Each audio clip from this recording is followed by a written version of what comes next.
Welcome, everybody, to our Mayoral Q&A. It's not a debate. It's just a chance to ask a couple of questions, and there are no right or wrong answers. It's all about opinions, and that makes this kind of fun, I think. We have, from left to right, your citizen mayoral candidates, and I think that if we'd like to welcome them, this is the appropriate time, besides at the end, to give them all a round of applause.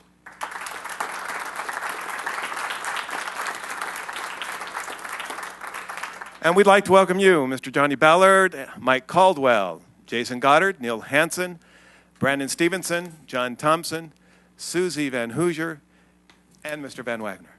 Thank you. Well, thanks, sir. Saying thank you. For the audience, the rules of a regular City Council meeting apply tonight, if you would please. The City Council chambers are always a very polite place to be. We are not going to applaud. We probably won't boo. Probably won't say anything until the end, if that's okay. Again, these are just 4 questions for me, a scenario from the hat that's been outside the mayor's office and probably could walk out the door on its own. The new mayor will probably have to wear this on your second day in office. And then just hang it there and let it sit. For the candidates, please speak directly into your microphones. That would be appreciated as far as sound for Bill. And the Imagination Company, his son Vince, is here helping him tonight. Again, there are no right or wrong answers. These are only viewpoints. We consider this tonight a very neutral ground. Here's our outline. This is Cindy Wheeloth. She's your best friend. She's going to keep you on time tonight. We will have an initial introduction of 1 minute. We'll go left to right for that. We'll start with Johnny, go left to right. I will then ask 4 questions with answers of 1 minute and 30 seconds. When you have 30 seconds left, Cindy will tell you. And then when the clock gets down to 0, I will, in my most polite and, believe me, not rude way, just cut you off. Nothing personal. We need to keep it on time. And then we will pull 1 scenario from the hat. There are 8 scenarios there. That will be a 2-minute scenario, your answer to the scenario. And then we'll give you 1 minute to close, and we'll go in reverse order, starting with Mr. Van Wagner on the close. I think that's all we have, Bill, as far as we're glad you're here. You know, if I seem to be dozing off, I'm not. I'm just checking the U-score. You know, that's all that's not important at all. But we are glad you're here. And this is an important time, and we would remind you before we even get started tonight, the early voting period's already going. So go vote, and especially on voting day. Johnny Ballard, would you favor us by a 1-minute introduction of yourself, and then we'll just simply go left to right from there. Please, the floor is yours. You bet. My name is Johnny Ballard. I'm currently the Community Development Manager for Ogden City. That gives me a whole lot of fun to be able to spend time on many of the things that touch your lives every day. You know, the housing around you, code enforcement, animals, and about everything else that I can fit underneath my hat. I'm glad to be running for mayor. I've got the experience and things that we'll talk about a little bit later that I think make me a qualified candidate. Thanks for coming tonight. Thanks for saving us 30 seconds for use at the end. Whatever I can do. Okay. Mr. Caldwell. Doug, thank you guys for volunteering to do this and for everybody being here tonight. My day job, I'm the Weber County Public Information Officer, Director of the Ice Sheet, and I wear a number of different hats for the county. I've had unique opportunities to work with most of the nonprofits in the community through the involvement with ramp tax. I have had a great deal of experience in the last 10 years bringing some of the new energy and excitement to Ogden. It's very important to me. We see that continue. As one of the goal founders and multi-year president of that organization, we've brought in the Dew Tour, the Xterra National Championship, and a lot of different events that I think have helped redefine and reshape Ogden, and I look to continue that, working with everybody to continue with that energy and make sure that momentum doesn't die. So thank you for being here and for the opportunity to tell our story. Thank you, Mr. Caldwell. Candidate Goddard. My name is Jason Goddard. I'm running for Ogden City Mayor. I'm not a politician yet. I serve on the board for United Way of Northern Utah. I'm a member of the Ogden-Weber Chamber of Commerce. I serve on the Spiker Committee. We promote new business and growth in Ogden, and the Military Affairs Committee supporting our men and women in uniform. I'd like to take my business experience to City Hall and tear down some of the barriers that make Ogden a little less business friendly and work in conjunction with Weber State University and the Ogden Weber Applied Technology College and the business community and start bringing some business to town. Thank you, Jason. Mr. Hanson, sorry. Thank you. I'm Neil Hanson. I was born and raised here in Ogden, married to Debbie Bueller, and we have 8 children. All have been raised here in Ogden as well. So we're very much in love with Ogden and consider ourselves Ogdenites for living here for half a century now. I've served in the state legislature for 12 years. So if they say that I'm a politician, I am, because I know politics is called, or the art of politics is the art of consensus and compromise. And I think that's what I bring to the table is that 12 years of experience. But also I worked with Ogden City as an employee for 22 years. And so I bring that experience to the table as well. Thank you. Thank you very much. Mr. Stevenson. Thank you. My name is Brandon Stevenson, and I'm running for mayor of Ogden. I have a beautiful wife, Heather, and 4 children, and I love Ogden. I've been on the city council, serving for the last 7.5 years, in the middle of many of the very important decisions that have happened over the last decade, and I'm very proud of that. I have a master's in business administration from Weber State University. I've been in private industry in the area for about 25 years, several as a small business owner, owned a couple of small retail furniture stores, the last 15 years or so as a corporate manager with a wholesale lumber company called J.M. Thomas Forest Products. I understand business, I understand how city government works, and I think we need a mayor who understands both. So, thank you. Thank you very much. Candidate Thompson.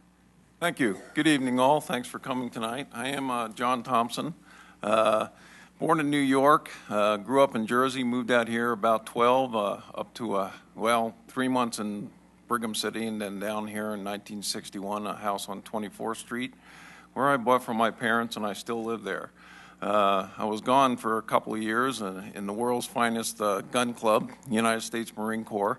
Retired from there in about 92, had off and on jobs, teacher, and generally got into collections. And for the last 12 years now, I've been a collection agent for Officer Recovery Service, which is the child support collection agency for the state. And as people that walk in the door in the interview room, they say, "Are you here to pay child support, or are you the guy interviewing me?" So I've enjoyed that job, a frustrating part, but I don't consider myself a community or a city activist, but I consider myself very much interested in the city, and that's why I'm running. Thank you very much. Candidate Van Hoosier. Yes, thank you. Nice to see everyone here, too. I'm Susie Van Hoosier. I was originally born and raised in Illinois, lived in Washington, D.C., and New Orleans for 10 years. We moved around the country and seeing all these different communities. We came to Utah, and I decided this was a place for me. It's the most beautiful, welcoming community I've ever lived in. I'm currently on the Ogden City Council. I've served 4 years, and one of those years as vice chair of the City Council. I've served on the Weber County Heritage Foundation, the Ogden City Landmarks Commission, the Salvation Army Board, and currently on the Crossroads of the West Advisory Committee. As I said, I've been a teacher for 30 years, and I have a minor in outdoor recreation as well as a degree in elementary education. I think Ogden is on the map. I think we're moving forward. We should continue the momentum. I'm proud to be a citizen of Ogden, and when someone asks me where I'm from, I'm going to give them the story of how wonderful I think this community is. Thank you. Thank you very much. Candidate Van Wagner. Good evening. My name is Stephen Van Wagner. I've served my country in the United States Marine Corps. I serve my community currently as the president of the historic 25th Street Association. I'm a commercial business broker, and I love Ogden. I moved my family here approximately 7 years ago to raise my children with respect for diverse people and appreciation for the outdoors. I'm running on a platform of growth, innovation, and traditions. Under growth, I plan to focus on business stability, on employment, education, and a comprehensive transportation plan. Under innovation, I'm the only candidate that has got a plan called Made in Ogden to bring product development and manufacturing back here, creating all levels of employment and building off the successes of the last 10 years. Thank you very much. Now we all know you so much better. I feel like we could go out and have dinner, but we won't for another hour or so. Johnny, because you started, Mike, you'll take question number 1. And now we'll go for a minute and a half on your responses, okay? Okay. Here you go, sir. Describe something of significance that you have managed or led. Well, that's a question that's come up a number of times, or a similar form of that. It's been my great pleasure in the last 10 years in this community to lead and found the Goal Foundation, the Greater Ogden Athletics Legacy. Last year in 2010, I was president of a group that had 5 different internationally recognized events that came through. $3 million in trackable economic spending came as a result of those events. We had 16,000 volunteer hours that were required to organize and put together to have those be successful, and we had 70,000 participants downtown or in those different venues in our community through those events. So in the last 10 years, that's a great one. I've also put together all of the infrastructure and organize the ramp tax. That's $3 million per year into different recreation, art, museum, and parks projects within our community. That's been a great pleasure to work on. I've been able to work with all the city managers and most of the mayors in these communities to get those projects together and successful. I think that's really loaned itself to the quality of life we all have here and enjoy. All the parks, trails, bridges, underpasses, those things that have tied all of these trails together have been a key part in that. And I've worked on Weber Pathways Board as well for 7 years, whether serving through a volunteer position or with a pick and a shovel. I've really been outside and certainly appreciate where we live. And a lot of those different things come together, but at the end of the day, I would say that goal piece is the biggest and most important to me in the past 10 years and has left the biggest impact. Thank you very much. Would you like me to repeat the question, or were you able to write it down? I will for the audience. Is that okay? Describe something of significance that you have managed or led. Mr. Goddard? Probably my biggest significance in the last little while, we'll say the last 10 years, would be business leadership on a few different levels, either general managing or owning the corporation myself, managing employees, meeting payrolls, and everything that goes along with managing those businesses, and getting out and having to sell our product to the outside world. That would be the most significant thing. Thank you very much. Mr. Hanson, would you like me to repeat the question, or do you have it? Oh, I think I've got that all right. Feel free. The floor is yours. I would say one of the best things that I've ever managed is my family.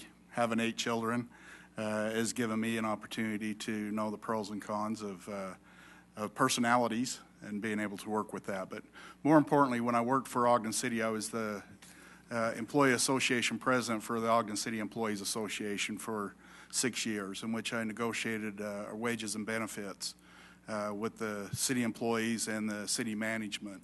So I bring that to the table. But then we then unionized with AFSCME, American Federation of State, County, and Municipal Employees, and I became the president of that and was president for 4 years of that organization, and once again led the negotiations for our wages and benefits. So that's my experience. Thank you, sir. Mr. Stevenson. Thank you. My experience in terms of significance of things that I've managed, I think, has various levels. I think first, I had mentioned previously in my opening comments that I owned a couple of small retail furniture stores. I don't know if any of you have ever owned a small business before, but although generally we had less than 6 employees at any given time, it was a fabulous experience to see the business from beginning to end and to learn to work every facet of the business and to have a little bit of experience in everything. In addition to that, currently I talked about other business experience with corporate management, where currently I manage operational staff at 4 different locations around the Midwestern United States. Managing a business and helping them to being the key point guy who basically tells everybody exactly what they need to do and making sure that that they're doing it, and being the point man when somebody has a question about what has to happen. I think those are all important leadership qualities that I possess. In addition to that, I've served on several boards across the city that have accomplished many things. For example, served for 5 years on the Housing Authority Board of Commissioners that focused on housing in the city and low income specifically, where we dealt with issues across the city of people being able to afford or not afford housing in our community. In addition to that, I've served. That was a minute and a half right there. Oh, okay. Thank you very much. Appreciate that response. Mr. Thompson. Thank you. I'd probably have to limit that to manage my life. As a Marine Corps officer, I've led a platoon, commanded a company, XO battalion, right-hand man as an adjutant, up to a 3-star general for bases, brigades, and regiments, and everything that comes into that in terms of a member of the armed forces. But there's a saying there that goes, no man is fit to command another that's not fit to command himself. So I would take pride in maintaining and keeping those values of commitment and honesty and integrity and forthright righteousness, and that. I've served on some other boards. I also think being a team member and part of another group or person that has the management or the leadership responsibility, that you can't be a good leader or manager unless you're also a good follower. And I'd also put myself in that category too. Thank you very much. Candidate Van Hoosier. Thank you. I think one of the things that I've managed very well over the last 30 years of being a teacher is a classroom of second graders or fifth graders or whatever it happens to be, or a whole school, managing and talking to parents, talking to grandparents, understanding what the school district needs, what are our expectations, and how to educate our children. By having said that, I've also been on the Crossroads of the West Advisory Committee, which manages a lot of money, determines where the monies go and what's provided on 25th Street. If you've seen a new look at Salvation Army, I can take a little credit for that, because I've made arrangements to have a lot of reconstruction and things done at the Salvation Army, which is down in our central business district. As a member of Weber County Heritage, I spearheaded the plan to reconstruct the lime kiln up Ogden Canyon, if any of you have ever seen it driving up as you go up Ogden Canyon. And that was quite a feat, because I'm not an engineer, but I sure learned a lot about concrete and bricks and what it takes to build something like that. And also the Egyptian Theater Foundation Board, as well as being on landmarks at the same time that we refurbished and saved the Egyptian Theater. And I'm very, very proud of that. Thank you very much. Candidate Van Wagner. Thank you. First of all, I lead by example. I've been meritoriously promoted as serving my country multiple times. As stated, I'm currently the president of the historic 25th Street Business Association. I arrived to that position by starting 2 companies on 25th Street. Before that, I had a company out of Southern California, many employees, and I grew that to a successful business and sold that in 2006 to relocate here to Ogden. I've also had a product development company out of Austria, and so I understand the logistics and the challenges that face us here as I look forward to promoting our Made in Ogden program. I have no government experience. I come at this with fresh eyes. I come at this wanting Ogden to be the shining light of Utah. As stated earlier, I'd like to build off our successes. I have solutions to grow the community for all 83,000 of us, and that's important. I want to focus on our many interests and our underutilized assets here in Ogden, and together, I look forward to working with all of you. Thank you very much. Mr. Ballard. Are you guys bored yet? I'm not seeing a whole lot of smiles out there. The past 2 years, I've had the opportunity to serve on about 7 different boards. And quite truthfully, I've actually asked to be released on 2 of them, because I thought, there's just too much on my plate for me to be able to do all this. But the past 2 years have been a great joy. As far as being pertinent to what Ogden needs, I'd like to go back to an earlier part of my life. When I was putting myself through college in Colorado, I was a recruiter, and in a matter of about 3 months, I did all their sales and marketing, and I more than tripled sales. within a few months.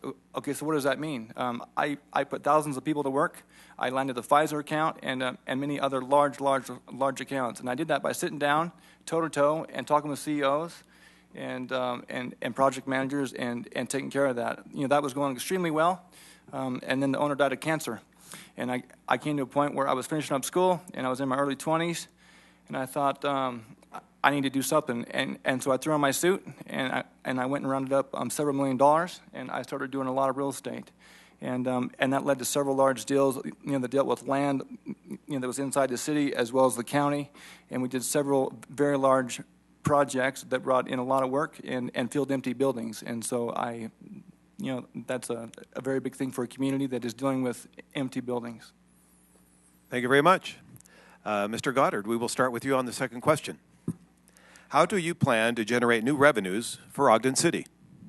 My biggest plan to generate new revenue is bringing business to Ogden, expand our tax base.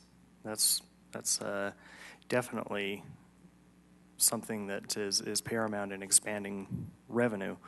I want to knock down a few of the barriers that seem to be standing in that way.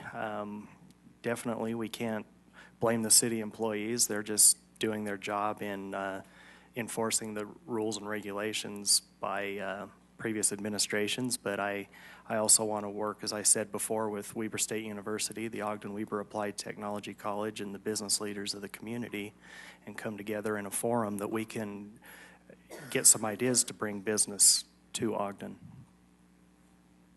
Mr. Hanson? I would like to see Washington Boulevard being redeveloped from 20th Street to 30th Street. Bring in more commerce to the downtown area. I think what we've got is a great hub with the High Adventure Center, and we just need to build on that success. But we've got quite a few storefronts that are empty, and I would do what I could to beat on some businesses' doors to bring commerce into downtown, whether clothing stores or electronic stores or what have you. I think that's one thing that we're lacking, but if we were to bring that commerce in, that would enhance the revenues into the city. Mr. Stevenson? I think that bringing revenue in is a key that's often misplaced, I think, or misunderstood. It's very important that we have the revenues in order to take care of the public services. So it comes from property taxes. In order to increase property taxes, rejuvenation of the downtown, aggressive rejuvenation of the downtown, continuing the things that have happened. A focus on specific industries, such as the high adventure industry, as well as the aerospace industry, and some focus on maybe high-tech incubation to bring companies into town, filling empty office space downtown. In addition, we need some additional revenue in the sales tax area where we need to bring in additional retail and other businesses that generate sales tax. Along Wall Avenue and 12th Street are perfect corridors where we can improve on our successes from the Walmart area to the Winco and then down 12th Street. BDO is another area that I'll focus on in order to bring in additional property tax revenue and other revenues that come in, lease revenues, etc. Those are all areas that I think are critical in order to working together in order to develop and create the growth and the prosperity that Ogden really needs. Mr. Thompson, and for the audience that may not have heard the question, if you arrived just a few moments ago, we were answering the question, how do you plan to generate new revenues for Ogden City? Thank you. One of the things my wife and I were discussing after my previous Meet the Candidate thing was that I came up with the saying that if it's that hard to know, I probably wouldn't know it. This would have to fall into that category. As my friend here, Mr. Stevenson, says, you have three ways you gain money, and that go into the majority, 99 plus of the budget. Property taxes, so if you want to raise revenue, you increase property taxes. The franchise tax, which if you want to raise, you can increase those franchise taxes.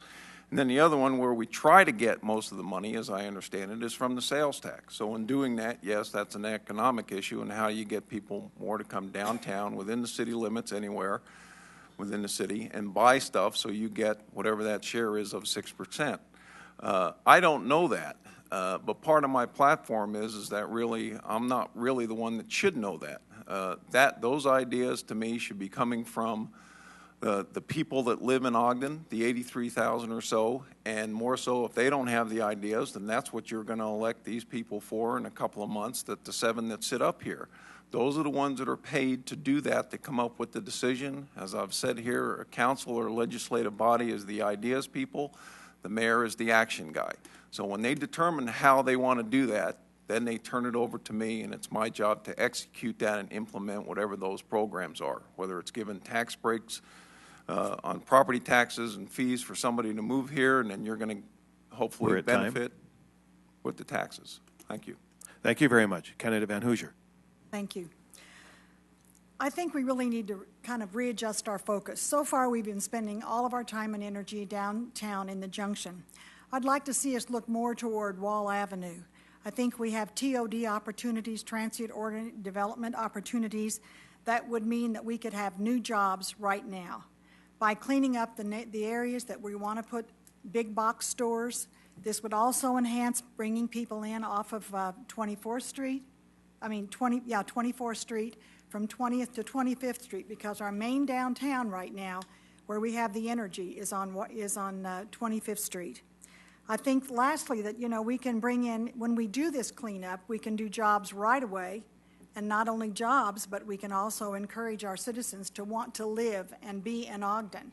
And that would create our density downtown, which is what we're going to need in order for the Junction to be viable and keep our neighborhoods fresh and wanting new young people to move into Ogden.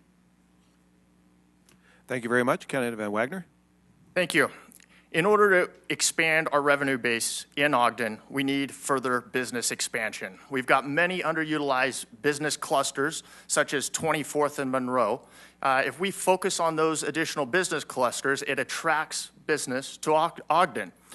Stability in our infrastructure. Our infrastructure has been ignored. It's falling apart. Business will not build around a shaky infrastructure. We need to focus on our sidewalks, on our sewage, on our waters, our utilities, and make sure all of those infrastructural needs are met. We need to better utilize all of our underutilized assets. We have many, many empty buildings here in Ogden. We have an airport that is underutilized, that is not being used, and it's costing you, the taxpayers, money. We need to better utilize our railways. We need to focus on expanding and continuing to grow and building off the successes at our business depot, Ogden. We have many great successes here in Ogden, and we need to continue to grow those. We need to expand. We're going to need to trust in the experience of our staff here in this building. We've got phenomenal employees. We need to trust their expertise, to let them do their jobs and work with them and listen to them as we listen to all of you here in Ogden. Thank you very much. Mr. Ballard. If I'm to be really honest, I don't think I heard an answer out of any of those. As far as the business goes, what are the hurdles? It's really hard to raise money right now, and so if you're trying to get a business, okay, hold on, I'll back up even further. If you're a business out of California or Texas or wherever you're at, why in the heck are you going to move to Ogden? You're going to uproot your family and try and sell your house and do all those things. You better have a very good way to not only fund them, to find them a place to come be, and then also to help them be successful. We can talk until we're blue in the face about how we're going to attract business, but that's not how you attract business. It's toe-to-toe, being with the CEO, on showing him how to make money, and business people like to make money. And so I guess I'm getting a little bit tired of hearing, I'm going to attract jobs, and I'm going to do this and do that, but you have no idea how to attract a job until you've run a company and until you've done multi-million-dollar deals. You've got to make sense. There are ways that you can raise money, and one of them is RDA and TIF. EB5 is one of them, and we will be going to the banks to round up money. Wake up. It's frustrating to me. I mean, look, we can talk about this until we're blue in the face. You have got to figure out how to get capital. It's really that simple. Thank you, sir. Mr. Caldwell. Well, the question was increasing revenue in the community, and I've been hard at work in that for the last 10 years. In 2006, I was the president and CEO of the Convention Visitors Bureau. That's had a 350% increase in productivity in terms of conferences and people coming downtown to spend money.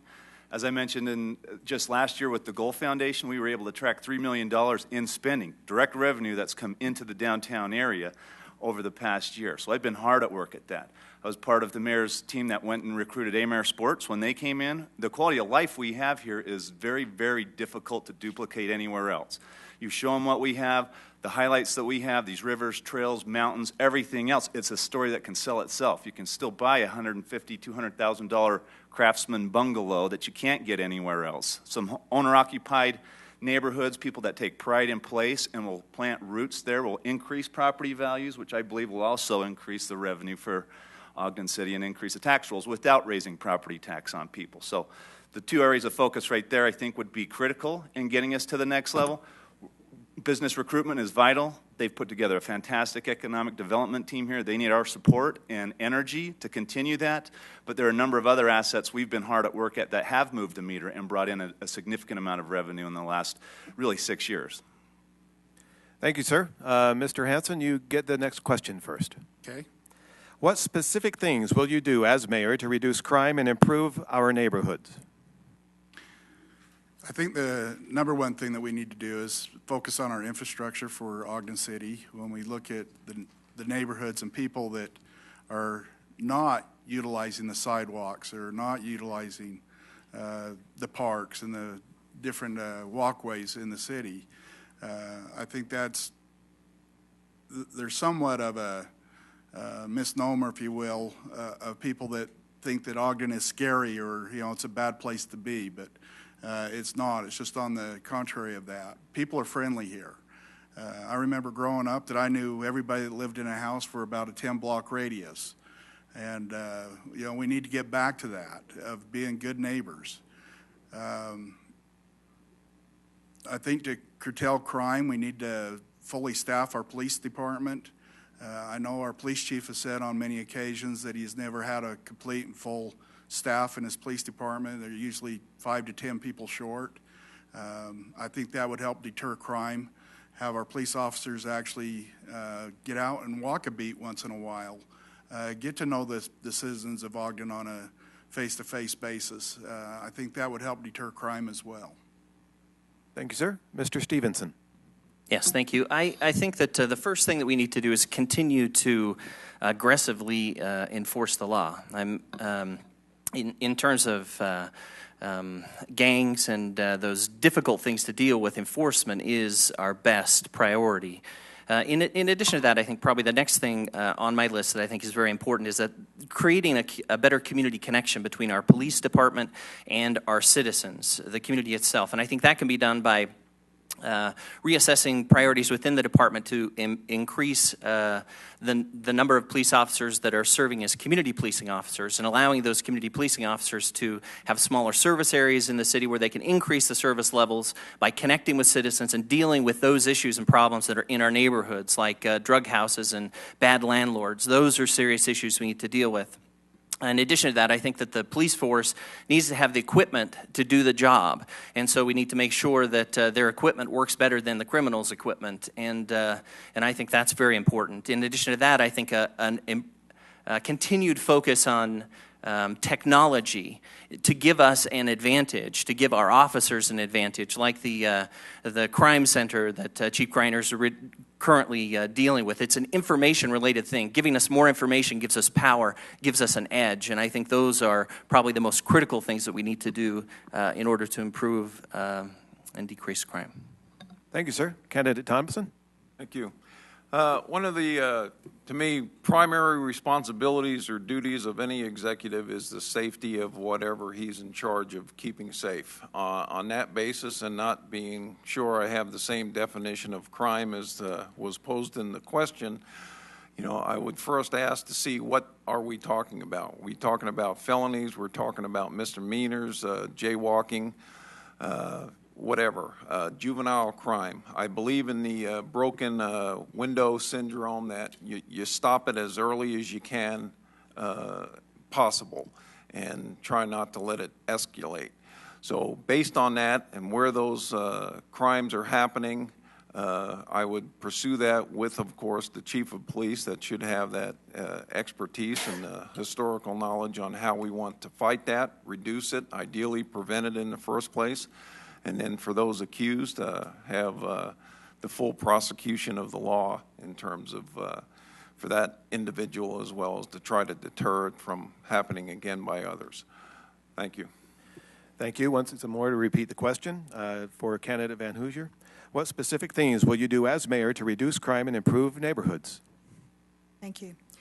I agree with most of the gentlemen that have already spoken, about crime and what do we perceive is crime and whatever. But I appreciate the technology that we're having with the city. But the one thing that I really want to see is us revitalize our neighborhoods so that they're walkable, safe communities. When you put people on the street and they can see what's going on in their neighborhood.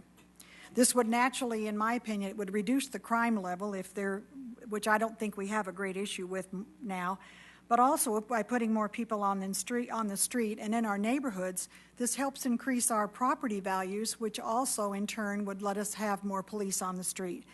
When I look at our neighborhoods, the thing that I really would like to see us revitalize our neighborhoods is we're an urban neighborhood. We don't live in the hood. We have an urban neighborhood in Utah, in Ogden. And I think we need to create our neighborhood so we'll have pride and integrity in the things that we're doing in the neighborhoods. If we need signage, sidewalks, whatever we happen to need, I think those are very critical for our citizens to feel comfortable. And I think we need to market entire neighborhoods, not just streets, but entire neighborhoods. I think all these things combined are what's going to make Ogden feel safe. And, if you feel safe, then you want to live in these neighborhoods. Thank you very much. Mr. Van Wagner. Yes, I believe in fighting crime and providing safety is a intervention act. It's a two-part shift. You, the citizens, need to be part of the safety and the crime fighting in Ogden, as well as working with our police department. We've got one of the best police departments in this state. We need to give them the tools with a variety of technologies, make sure that they have all the tools necessary to do the job that they can. I also think that we need to focus on, as I already stated, these community centers or business clusters, as I call them, such as at Monroe and 7th.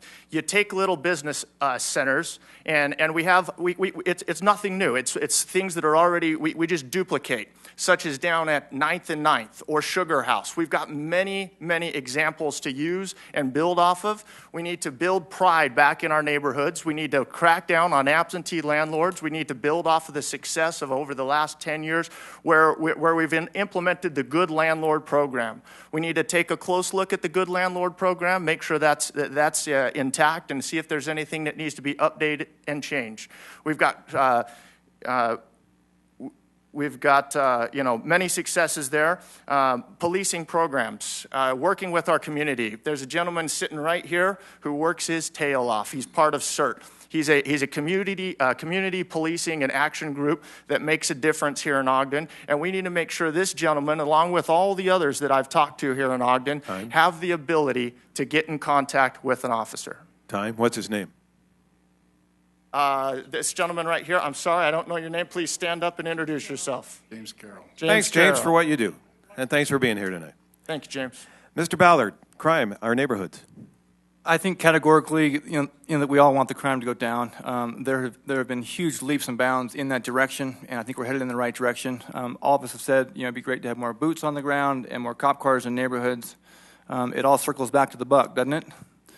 Okay, and so how are you going to do that? Again, it's back to the business. A business is a great partner in a neighborhood because they don't have all the kids, and all that money goes all to your bottom line and onto your taxes. As far as crime goes, if you can improve a neighborhood, and we're doing that in my department, we are continuing to buy 6-plexes and 8-plexes, and we're turning them back into single-family homes. When the LDS Church purchased the Travel Lodge and they tore that down, we saw a huge decrease in crime as well. There is no silver bullet. It's one house at a time, it's one block at a time, and it's going to be a concerted effort, and it's one that's not going to be easy. But I think we have to put it in perspective. Our crime is way down. I have ridden my bike and walked everywhere, and I have never thought, wow, I'm really, really scared. So There are parts in California where I grew up where I wouldn't do that. And so we have to put it in perspective, and then we have to sell that story. You are our best sales and marketers for all of Ogden. And so be bold. Say, you know what? I live here by choice, and I like the rivers, I like the streams, and you ought to relocate. Here's why. Our housing is affordable, it's beautiful, and there's no better place to live. Thank you, sir. Candidate Caldwell.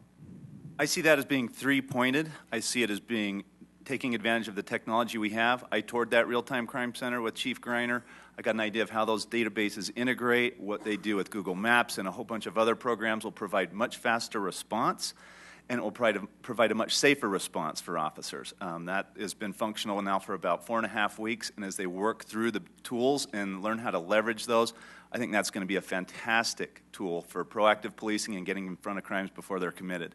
I also believe, as a lot of the other candidates, that home ownership is critical. That's, for most people, the biggest investment they will ever personally make, and when you have that pride in place, you're going to be less likely to just close the blinds when you see behavior that threatens that asset. So getting people into their homes. Studies have shown that 60% of owner occupancy in neighborhoods will stabilize those neighborhoods. So the Good Landlord program, the Own in Ogden program, and some of those others need to be worked on and managed. I've talked with some of the landlords downtown. They've got some great ideas. Getting that information from them on how we can improve that and make enhancements there, I think, is critical.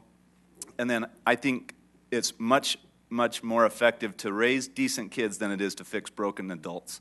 So at the end of the day, we need to have more emphasis and focus on some after-school programs and getting some of those kids that don't have any hope or options off the streets and into good activities. Thank you, sir. Finally, Candidate Goddard. Our Ogden City Police are one of the top police forces in the state. And along with the Real-Time Crime Center, the Metro Gang Unit, and in conjunction with the Weber-Morgan Narcotics Strike Force, we need to continue those efforts. But we also need to make sure that we are providing the police with all the necessary resources so they can do their job in an efficient and safely manner. Neighborhood Watch program is another one avenue that works really well. I think we need to back that a little better. I talked to a lady last night who was in charge of her Neighborhood Watch, and she's a little frustrated because she feels like she's not quite getting the interaction between what she needs out of the police and what she really sees front and center. And so if there was a way that we could integrate that a little further and support her a little better, I'd like to look for ways of definitely supporting that. Thank you very much. I asked a question earlier about increasing revenue, and I thought there was a difference, and so I wanted to include this question. Finally, if you would start, please, Candidate Stevenson. What specifically would you do to bring more jobs to Ogden? And I'm sorry, but I think that's different than increasing revenue. So please, what would you do to bring more jobs? Well, I think that that there are really three things. First, it does matter what we focus on. We should focus on what we're good at. Talking about the high adventure focus that we've had some good success here in Ogden. Mayor Godfrey's brought many jobs into Ogden because of that. Continuing that focus on high adventure because we can be so good at it here. There's so many wonderful amenities around us. Focusing on aerospace, focusing on other specific tight industries. That's, I think, the first key is knowing what to focus on. Second is the hard work. That's the hard work of going out and connecting with those businesses and those CEOs and those folks directly, knocking on doors, myself as mayor, calling up businesses and inviting them to come and selling Ogden as the best place in the country for them to be. It is a matter of being able to sell it. There are, of course, the issues related to financing that were brought up earlier, and that's, of course, true. That has to be part of the package. We have to provide something for them. But last but not least, I think the next thing that we need to do that I think is critical is we need to be connecting with businesses that bring businesses into our communities and developing relationships with those businesses toe-to-toe so that we can make certain that they have a good relationship with us and will bring businesses our way, because we, as an administration, can't do everything ourselves. We need to bring businesses on board, and as soon as we do that, then the momentum will carry it and bring jobs. Thank you very much. Candidate Thompson. Thank you. First, I'd have to find out or ask the question, what does that mean and what good does it do Ogden? Again, Truman made the quote, I'd like a one-armed economist here because it's always on this hand and then on the other hand and so on and so forth. Ogden has had a vision for over 12 years, and it's off to your left on the wall up there, and you see that. I would have those things more clearly defined and quantitative and give specifics for them. So by just having a job in Ogden, what are we looking for? What good does that really do Ogden? I'm for everybody that wants a job should have a job. And my two clear examples now would be the jobs that are being performed at the new IRS building that's going up by Lindquist Field, and then the jobs over there by the temple and the tabernacle. If the person is not really living in Ogden, the money that he's making from that job, is that really that beneficial to us? I would like it to be, but I would agree with what Mike said better than I would ever say it, that I'm for the strong neighborhoods. That to me is what's going to increase businesses coming here, maybe people wanting to live here, have the stable neighborhoods, growing up a family. Those people here, wherever they work, whether it's in Ogden or not Ogden, will be spending the money they earned in Ogden more so. So that's kind of a wishy-washy answer, I so, but it's an honest answer. So until But it took a minute 30. Candidate Van Hoosier. Thank you. Good job. I think bringing jobs to Ogden, we have to create fertile ground. We have to find a product that we can use where we don't produce winners and losers. We have a community that we have the very, very best employees. When you look at the CSN group that have just come into the BDO, they're finding that the workers in Ogden are the best educated, they're the most responsive, and they feel very good about the employment that we have in Ogden. The other thing for me is the goose that laid the golden egg, and that to me is the BDO. I think when you look at the BDO, we need to find out who the suppliers are for the businesses that currently are there. We need to be making sure that we're making these businesses feel comfortable and we don't leave them on the outside looking in. What can we do to make their job easier? Can we bring the suppliers into Ogden so we're creating jobs, which in turn helps our tax revenue and helps those companies want to stay, live, and work in Ogden? I think connections is another, is one of the best things in the world. But I think if we have fertile ground where we can say we can find a product that's going to work for Ogden, that's going not impact Ogden in a financial way that we cannot afford, but that we're willing to take the risk for a company that's coming forward. Thank you very much. Candidate Van Wagner. This is a vital question. Let me ask you, citizens of Ogden, 13% unemployment here in Ogden, unofficial number, it might be more. Is that acceptable? I don't think so. My Made in Ogden program is a branding concept. It's a branding concept where we stamp Made in Ogden on product that is developed here. We need to further attract the core business of the businesses that have come here over the last 10 years in the high adventure recreation industry. We need to build off the successes that of these businesses that have come to Ogden and make sure we're attracting their core business here to Ogden, which is product development, manufacturing. We've got an underutilized rail system, an underutilized airport, and we're centrally located on the Canamex trading corridor. These all lend opportunities here to Ogden, unique to Ogden, for us to take advantage of creating further employment. What creates further employment? Businesses create employment. Government does not create employment. However, sound and consistent government policy that supports business will allow businesses and attract businesses here to Ogden, and they will create the jobs here in Ogden. Might I suggest you get little pink and blue blankets with your logo on there and that motto and give it to McKay-D? Well, and a Caldwell supporter, Ms. Bouchard, suggested I stamp Made on Ogden on tortillas. So we'll do what it takes. Candidate Ballard. You know, it's interesting. I picked up my daughter's cheerleading outfit the other night, and right on the tag it says "Made in Ogden," and so I do a little homework and just make sure that's not taken. But anyways, as far as more jobs, it's very, very simple. Find out what they need, write the business plan, and then make them successful. Go out and round up the financing for them. If again, if you're struggling like to stay in the black somewhere, and someone approaches you and says, "Hey, I'm from Ogden City. I've got a pretty good understanding of your business. We're going to help you be successful, and here's the tools that we can bring." They are going to be floored. As far as government goes, government needs to be there, needs to support, but overall, they need to get out of the way. Like when I started my companies, I never went to the government and said, "Please, I need as much money as possible." That's not how it works. That's not how it works. As far as jobs, jobs bring stability. It's hard to feel peace in your life if you can't put food on your table, and that's how it affects Ogden.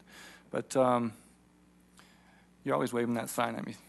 I think you're doing it on purpose. Anyways, I know we've talked a lot about jobs tonight, but bottom line, guys, is if you have high-paying jobs that can feed families, then they're fine with moving here. It bleeds into the schools. They have the time to go to school and actually volunteer, and then they can give back to the community. It changes everything. It's a game changer. Thank you, sir. Candidate Caldwell? I met with the executive director and the management team of the Boyer Company at BDO, and we had a great conversation about some of the key wins they've had there and what they've done to position that organization and that resource to be attractive. When CVS cut tape, they talked about some of the incentives that they use to bring them here. That's part of the package. We've got to make ourselves competitive, but you have to have a lot of people participating in that conversation. We also had a good win in the last little while. One of my personal friends moved a solar power company, Infinia, here from Washington. And when they moved here, they had 25 engineers, high-paying jobs that came, and not a single one of them landed in Ogden. And they all said at the end of the day it was because they were afraid of the test scores in our schools. And I think that really needs to be addressed. I heard the mayor say one time, we are the best economic development tool for Davis County, because they'll come in, look at our great land, everything we've got here, our resources.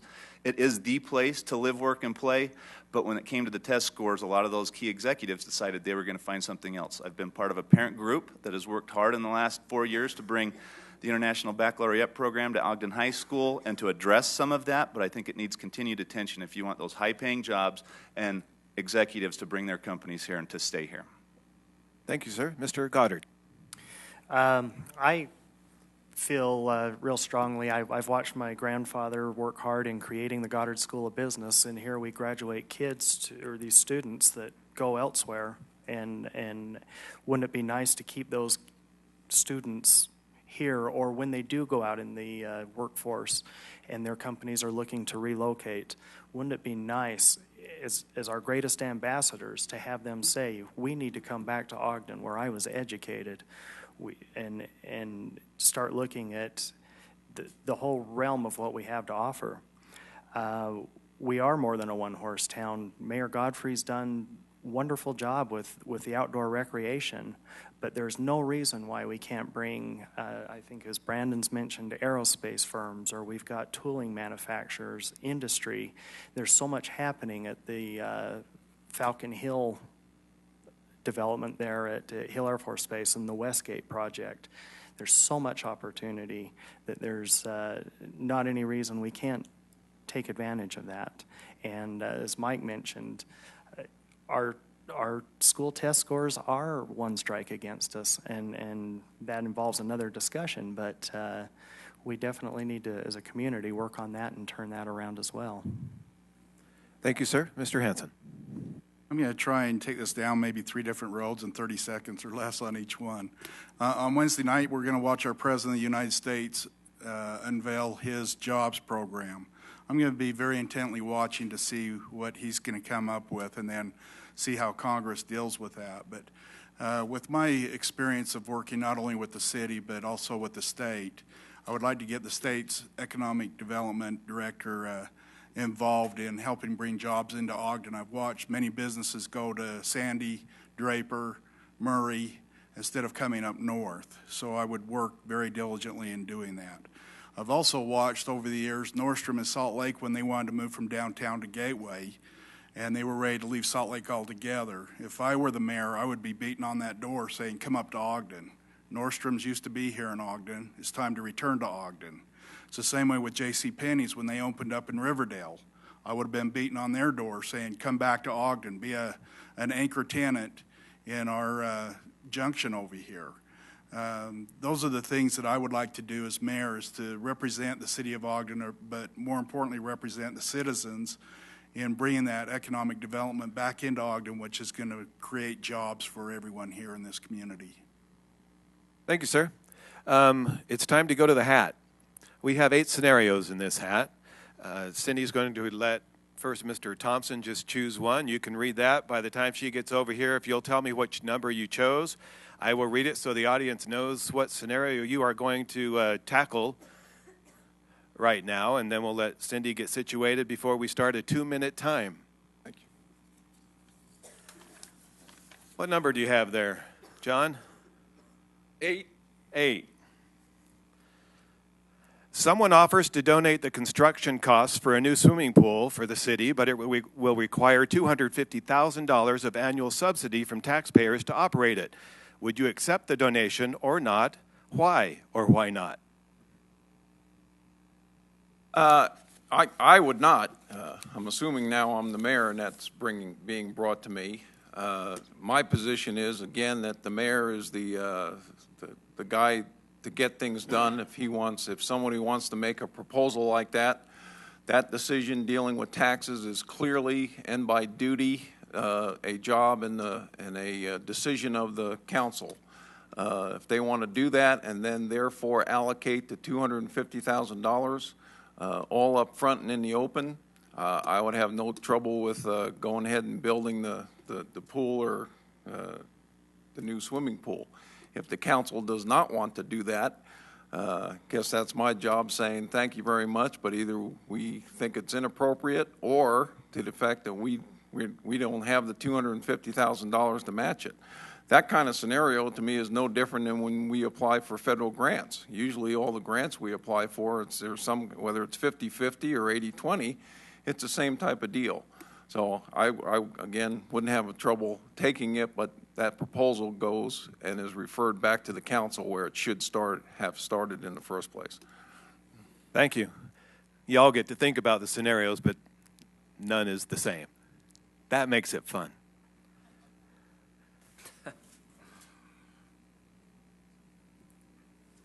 Susie, what number did you get? Number 3. A group of builders comes in and complains about the lack of flexibility with the city's building inspection team. The city's building inspection employees claim they are doing everything they can, but that the builders are trying to cut corners and not build a quality product that meets the code. How would you handle the situation? I think we've had this happen in Ogden before.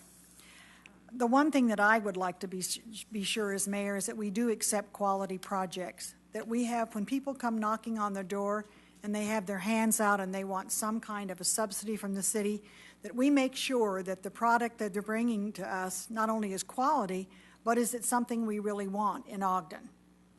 And by doing that, I think we can do a level here where we can get what we want and not what people are willing to give us. Now, I also think when you talk about building inspectors and whatever, they all have a bad name, and I've listened to this repeatedly as I'm walking the neighborhoods. It's hard to do business in Ogden. And my first question would be, why is it hard to do business in Ogden? Is this a fallacy, or are there things that we're not looking at? We don't want to cut corners on a good project, but still we need to find out if this is what we want or what they're willing to give us. Thank you very much. How's your exercise regimen? Good? Okay. To candidate Van Wagner. Thank you. What number? Question number 1. Number 1. A recession hits and there's a dramatic drop in revenue. Would you raise taxes, and if so, what would you raise or decrease spending, or where would you raise or decrease spending, and what would you cut specifically and why? Can you repeat the question once again? With the blunder or without? A recession hits and there's a dramatic drop of revenue. Would you raise taxes, and if so, where would you raise or decrease spending, and what would you cut specifically and why? We would decrease spending. our city has increased our government spending. In 2001, it cost our city approximately $600 per person to operate the city. We're currently at $1,200 per person to operate the city. The first thing that I would cut would be my pay raise. The pay raise that went into effect last year, I would talk with City Council about giving up their pay raise as well. I think that it's important to lead by example, and if we have our city and our staff not getting pay raises, nor should the leadership. I would lead by example, and that's where I would decrease spending. Thank you. Thank you, sir. Oh, a close one.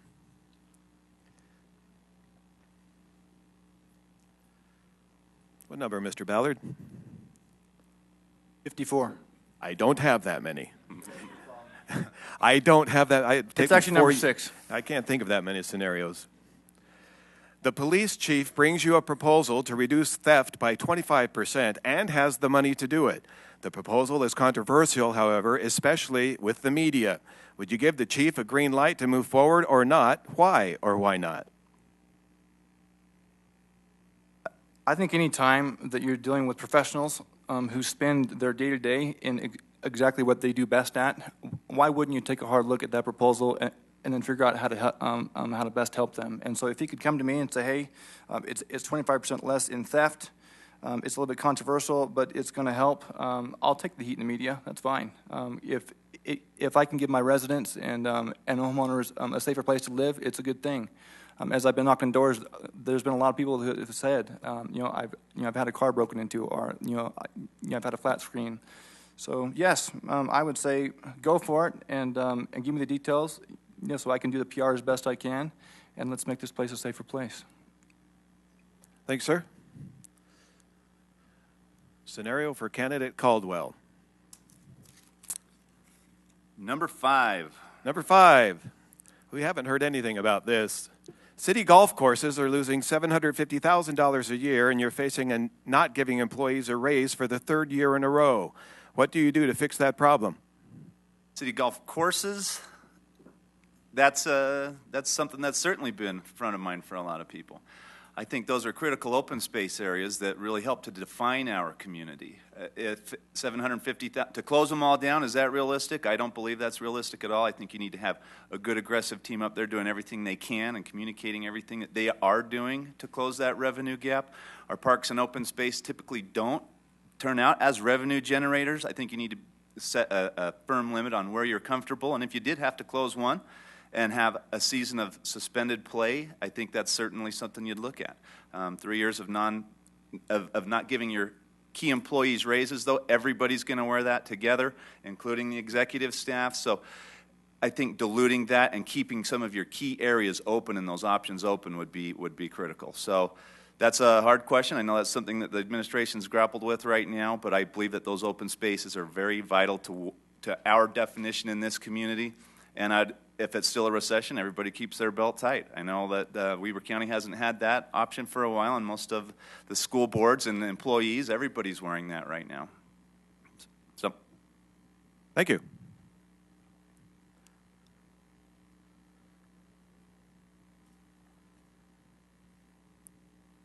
Number 7.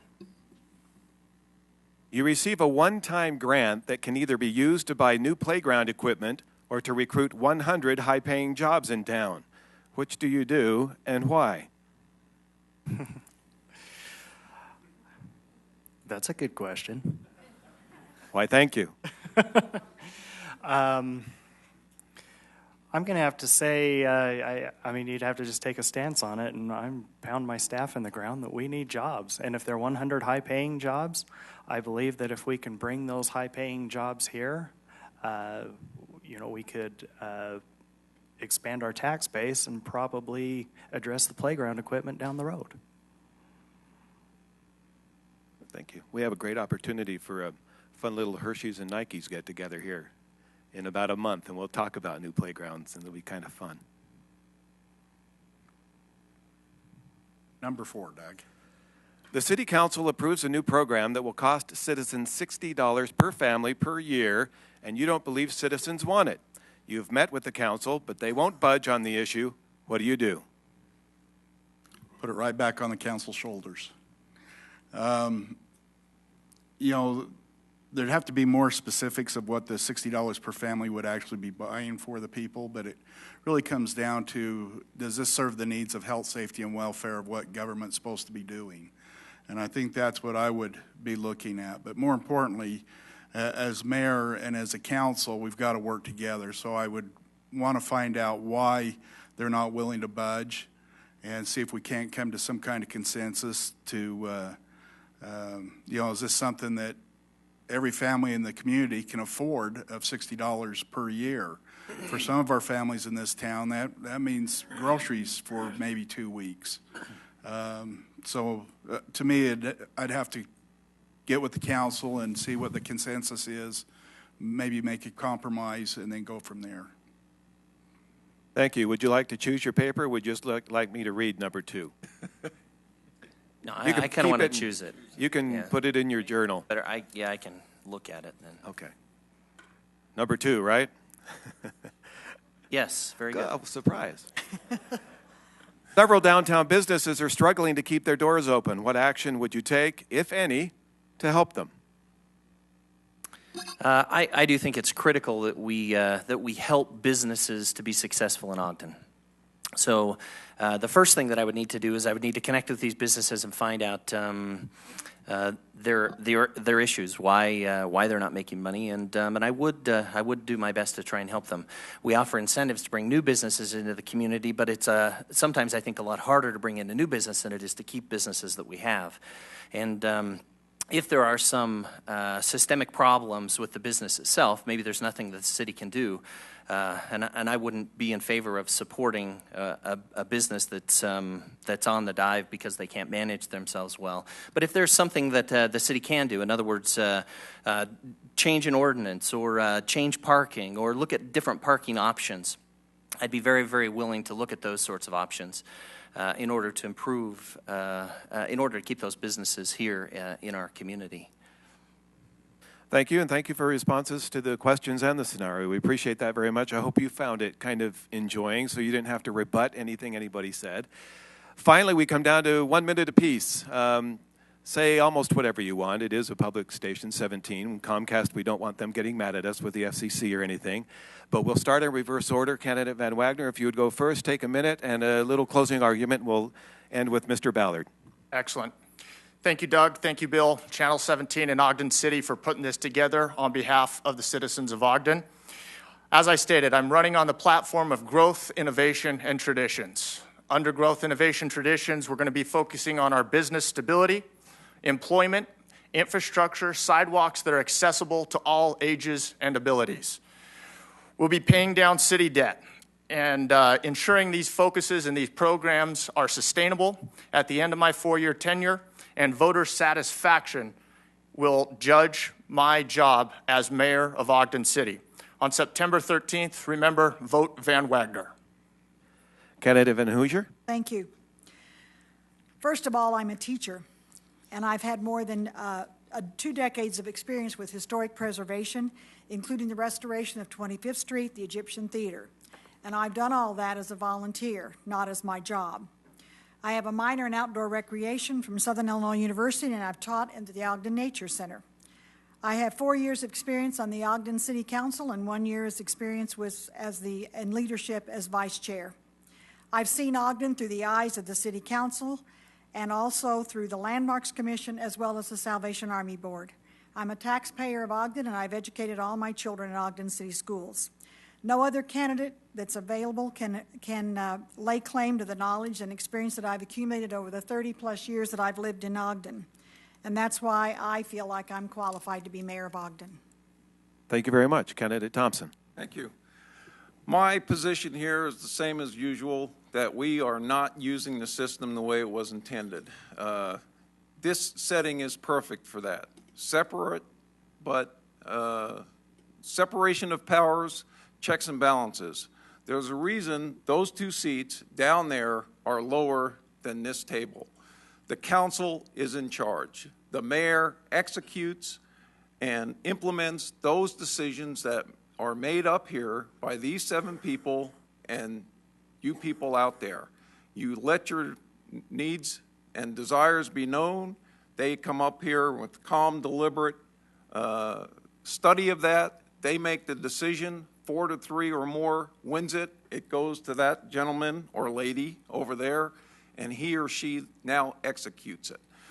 He doesn't decide whether it's playgrounds or businesses or jobs. That's this body's job.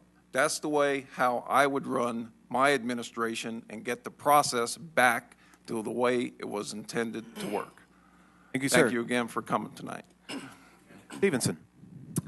Thank you. I've talked a little about why I'm qualified. I've also talked a little bit about my platform and strong in keeping the business momentum going and creating neighborhoods where we can live and where we want to choose to live. But I am a very goal-oriented person. I believe that we can't get anywhere unless we have goals. I think that that in addition to that, my people-friendly and collaborative style will help bring people together. I think that as part of my leadership style, I will bring good people who know what they're doing around me, hopefully people that are maybe even smarter than me to do the job, and I'm not afraid of people that are smarter than I am. I am open and I'm honest, and I will treat people like they want to be treated. And I am action-oriented. At every point in some project or some decision that needs to be made, a decision has to be made somewhere, and I'm not afraid to make the decision, even if through collaboration everyone doesn't agree. Thank you very much. Thanks. Brandon Stevenson, vote for me. Candidate Hansen. Thank you. It's been a pleasure to be here tonight, and I thank the citizens for coming to become more educated and informed on who to vote for. My platform, number one, would be the infrastructure of Ogden City. For the last 10 to 15 years, our infrastructure has suffered, and I would like to see us put more money back into the infrastructure, because if you build it, they will come, which will bring us to the next part of my platform, which is economic development, to revitalize our downtown. I remember when it used to be a bustling downtown back in the 70s and early 80s. And then third, teamwork between the city council and the mayor's office. I believe that is something that has been lacking in the last few years, that they've been butting heads too often. But I think that through setting goals, through finding a consensus and compromise, you can then bring together trust and teamwork, and that's what my platform would be. Thank you. Thank you very much. Mr. Goddard. I'd like to thank everybody for coming out tonight. You as voters you show up and that voice your concerns, and I appreciate that. It's nice for us to partake in these, and in these forums, and I appreciate it. I just would like to close in saying that, you know, as I'm out campaigning and I'm standing on people's doorsteps, I hear it from the single mother, the housewife, that their husband's unemployed or underemployed. We need jobs. We need to bring jobs to Ogden. We need to grow that. And I also want to address the fact that you, the citizens, are the customers, and you come first, and address your needs and make sure the services that you desire are being met as well. And I hope you vote for Goddard on September 13th. I appreciate it. Thank you, sir. Candidate Caldwell. Thank you very much. I, too, appreciate everybody being involved in this process. It's critical, and community building isn't done by just one person. I will say, too, I believe leadership is measured by results, and I would encourage everybody to look at what's actually happened. For the last 10 years, I've been involved heavily as either board chair or CEO of 4 different organizations that have worked to make Ogden one of the premier places and nationally recognized places to live, work, and play. We've got leadership backed by results and by vision. So as you do your research and get involved in the different candidates and what's happening, there are a lot of different ideas. Look at who's produced, look at where we're going, and I'd appreciate your vote on September 13th. The primary is going to be very critical this year. Big field, I appreciate that. People willing to get in the race, but your vote will count more than ever. Thank you, sir. Mr. Ballard. All of Ogden has a huge decision on their plate. I've heard from a lot of people, they say, you know, it's there's 3 or 4 of you that are all claiming jobs and this and that, and there's a few other ones, and so you take a good hard look, and you actually get to choose the face and personality and voice of your next mayor. Who do you want to represent, who you are, and what you want for Ogden. I can't think of a more important thing. It does touch your life in every aspect. We are in the middle of a very serious recession. Our housing problem is a major problem. As more people fall out of work, then they start renting out their house because they have to move out of town. And unless someone is pushing very, very hard, that has a fire in their stomach, it's not just going to move forward. That is a huge fallacy. Our current mayor has worked tirelessly day and night and has pushed on every deal. And unless that moves forward, it won't happen again, I promise. And so make sure that you choose someone who has that kind of fire, because it's not in everyone's belly. I'm Johnny Ballard. Vote. It's important. September 13th. Thank you very much. So, audience, we did it to start. We can do it to end. How about a round of applause for all of our candidates this evening?